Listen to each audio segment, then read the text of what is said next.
Coucou tout le monde! Je vous propose aujourd'hui la réalisation d'une carte dont le fond est fait avec la gel presse et de la peinture fresco finish.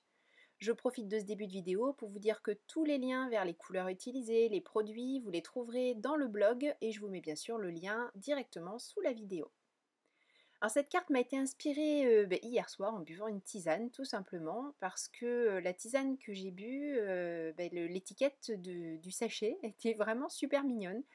Oui, bah, voilà, on trouve l'inspiration où on veut. En l'occurrence, je me suis dit que ce serait super sympa d'intégrer cette petite étiquette rose dans une création, d'autant que comme la marque reprenait, les motifs de tampons que je viens de sortir avec Tout en Colle, enfin chez Tout en Colle, eh bien, j'ai trouvé que c'était l'occasion rêvée et j'ai décidé de vous faire cette petite carte. Pour commencer, avec une grosse bille à gaufrer, je prélève de la peinture et je viens la déposer en petits pois sur tout le fond de ma gel presse.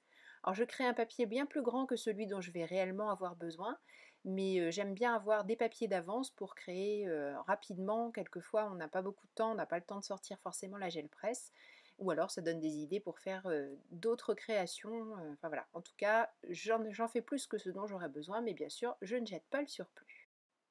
Une fois que mes petits pois sont terminés, je décide de rajouter des petites taches. Alors généralement c'est ce que je fais plutôt une fois que j'ai terminé, je rajoute mes petites taches.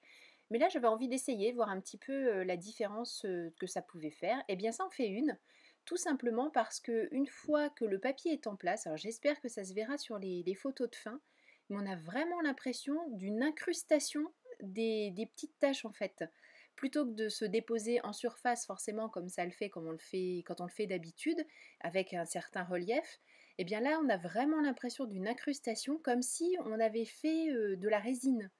Alors j'espère vraiment que ce sera visible sur les photos de fin.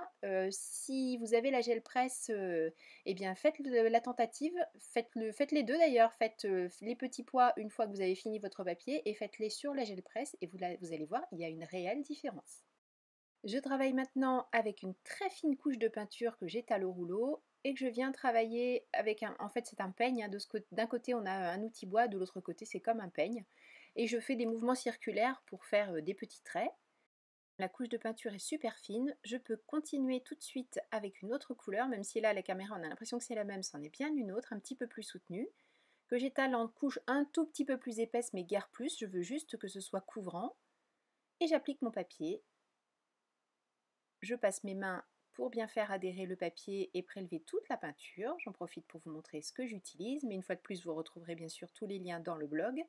Et une fois que tout est sec, je peux récupérer ma peinture, quasi dans son intégralité, et mon fond est prêt. Bien sûr, je ne jette pas ce qui est sur ma gel presse. Je remets la peinture qui reste sur mon rouleau, de cette manière je nettoie le rouleau, et en plus je vais pouvoir prélever donc ce qu'il reste. Je prends une chute de papier,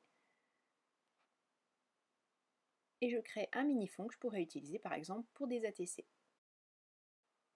Je choisis les tampons gobelets dessinés par Jennifer, disponibles aussi bien sûr chez Tout en Colle.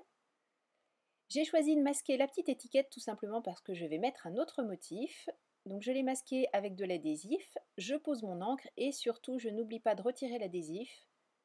Là j'ai choisi de le faire avec des petites pinces tout simplement pour essayer de ne pas avoir de l'encre partout sur mes doigts. Et je tamponne sur du papier Nina Solar White pour pouvoir faire une mise en couleur au feutre à alcool. J'enlève le tampon de Jen que je remplace par un des deux petits éléphants de la planche de tampon qui vient de sortir donc chez Tout en Colle. Je centre bien sur le gobelet, j'ancre et mon petit éléphant se retrouve sur le gobelet. Petit clin d'œil à la marque de tisane dont vous verrez la petite étiquette tout à l'heure sur la photo de fin. Je fais une mise en couleur très rapide. J'ai utilisé 3 tonalités de gris pour faire toutes les nuances, les donner un petit peu une forme arrondie à mon éléphant. Une tonalité de rose pour mettre dans ses oreilles et une tonalité de beige pour mettre sur ses petites défenses et les ongles des pieds et des mains.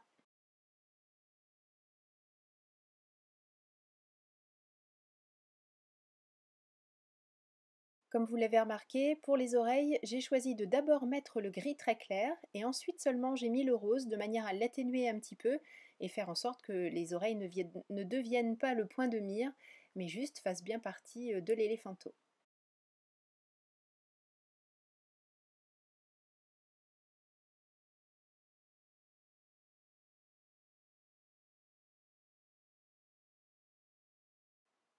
C'est maintenant au tour du gobelet de prendre des couleurs. Je suis restée sur quelque chose de très simple puisque mon fond est quand même relativement chargé. L'éléphant prend pas mal de place aussi, donc j'ai pris deux tonalités de beige. Une plus sombre pour marquer les reliefs et les ombres, et une plus claire bien sûr pour estomper le tout et finir de remplir l'intégralité de la surface de la tasse. Ensuite, quelque chose que vous avez vu et revu et que vous verrez encore des tonnes de fois, je découpe, je passe le contour avec un feutre noir. Pour les sentiments, c'est chez Isabelle que je suis allée faire mes courses, et de sa planche Plume Zen, j'ai pris Carpe Diem et Zen.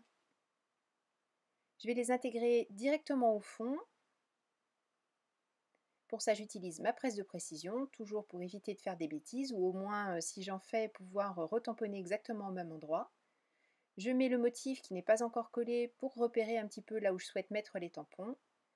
Et je tamponne avec l'encre Archival Noir, tout simplement parce que comme j'ai un fond à la peinture, je veux quelque chose de super bien défini, qui sèche parfaitement sur la peinture, donc là je mets toutes les chances de mon côté avec celle-ci.